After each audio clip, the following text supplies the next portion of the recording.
Want to preview the final two remaining NBA play-in games that are taking place tonight. Charlotte Hornets and the Atlanta Hawks, and the San Antonio Spurs and the New Orleans Pelicans. So let's start with the Charlotte Hornets and the Atlanta Hawks. So for me, this is interesting because both of these two teams, I had them finishing in different positions coming into this postseason. The Charlotte Hornets were one of the teams that I thought could surprise a few folks and actually make the playoffs, let alone the play-in tournament. So the fact that they are in the play-in tournament, I'm pleased to see that. The Atlanta Hawks, though, this is a team that should have been vying for a top 4 or 5 seed in the Eastern Conference. Now, no one is suggesting that because they reached the Eastern Conference Finals last season that they should have been the prohibitive favorite to return.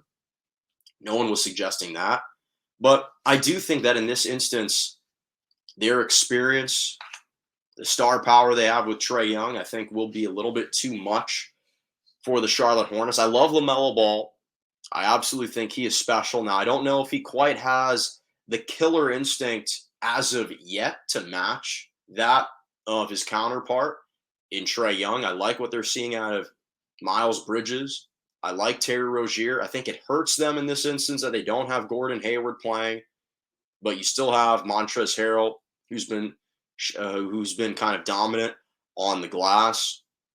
So I like some of the pieces that they have on this team. I'm just concerned that their inexperience in this position is going to hurt them. The Hawks have been here before. They've played in big games. They're going to be hosting them at the State Farm Arena in Atlanta. And you look at the Atlanta Hawks roster, again, it's not just Trae Young. You've got Bogdanovich. You've got Clint Capella. You've got Danilo Gallinari coming off the bench. You've got DeAndre Hunter that's still there. So they've got some depth. They've got some size. Kevin Huerter. They've got shooting. I like Nate McMillan. I think he's done a fantastic job. I'm glad that he got to see through the remainder of last season. I'm glad that they signed him to be the legitimate head coach, not on just an interim basis, to be their full-time head coach. I'm happy for him. And so, again, I just think that in this spot, as much as I think LaMelo Ball can shine, and again, the Hornets have 4 guys that are scoring 15 or more points per game. The problem is one of them, in Gordon Hayward, isn't playing. He's still injured, which is a shame for them that they haven't been able to do with him much of the year.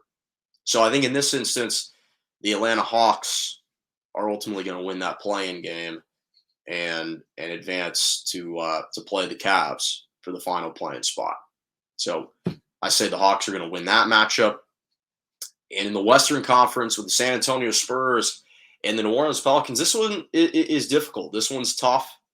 I think that you have the storylines with the San Antonio Spurs, the floating, unspoken rumor. Is this Greg Popovich's last year coaching in the NBA? Certainly makes for compelling television. And the Spurs have been one of those teams where, even though it's felt like they have a bunch of disparate parts, Keldon Johnson, DeJounte Murray, Jakob Poeltl, you don't really know Lonnie Walker. You have so many kind of disparate parts on this team. You have Doug McDermott, that you're not really sure who the San Antonio Spurs are, but they're in this spot.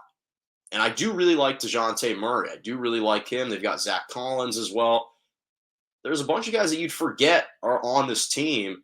Trey Jones, yet they are on this team, and they do play, and they kind of have this chip on their shoulder. So it's easy to just discount them and rule them out in this situation, but I don't think you can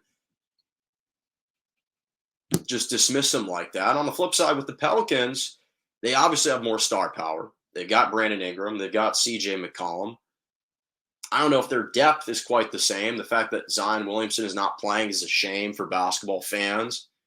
I think we're all disappointed, because if Zion Williamson were to join the Pelicans team that traded for C.J. McCollum for the second half of the year since the All-Star break, well, now I think they'd be a much more formidable team.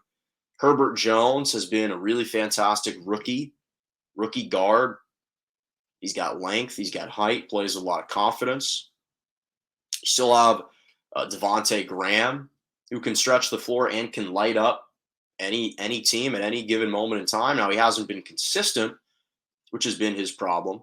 But I still like the Pelicans overall, their roster. So I'm probably going to take the Pelicans here for tonight against the Spurs. But again, with Popovich, with the uncertainty surrounding his head coaching mortality and how much longer he's going to stick around, would I be completely shocked if the Spurs pulled off some huge miracle here?